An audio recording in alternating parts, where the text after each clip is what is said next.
আসসালামু আলাইকুম ভাই। ওয়ালাইকুম সালাম। কি খবর ভাই, ভালো আছো? ভালাই ভাই। কোন হাটে গেছিলেন আজকে? ভাই গেছিলাম ফুলপুর। কাম কাজ চলছে কিছু? কাম কাজ করতেছি। করছুন কিছু? জি জি জি। আশা করি আপনি তাহলে ভালোই আছেন। ইনশাআল্লাহ ভালো। আমার ভাই জাকিরুল আচ্ছা। টলি চালাইতো যে রবিকুলের ছাড়া, হ্যাঁ। সে তো দুবাই, দুবাই বর্তমানে দুবাই গেছিল। আচ্ছা।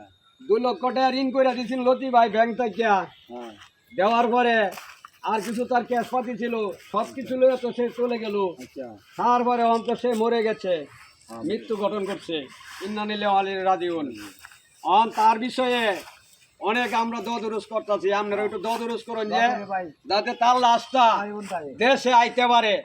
তার পাশে সহায়তা করার কিরম যেন একটা লোক থার কেউ নাই দুনিয়াতে, বুঝলেন? ময়রা থা না তখন কালে তার জীবনে কোনো দাম নেই, চাইরা না। প্রবাস নামে মানে প্রবাস নামান্তে জীবন, জীবন নামান্তে প্রাণ, প্রাণ নামান্তে অবহেলা, সব চলে গেছে।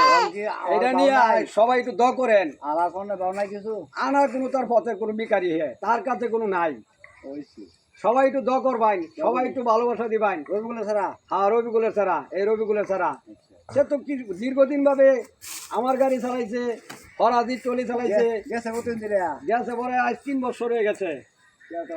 কেউ এই থেকে কিছু ছাড়ে আর ঋণ বিশ্বাস করে না করে আর একটা নৌকা বাঁচাইছি। হ্যাঁ, 3 লক্ষ টাকা দিছি, মালয়েশিয়া যাইবো গা, সেই টাকা মার গেছে।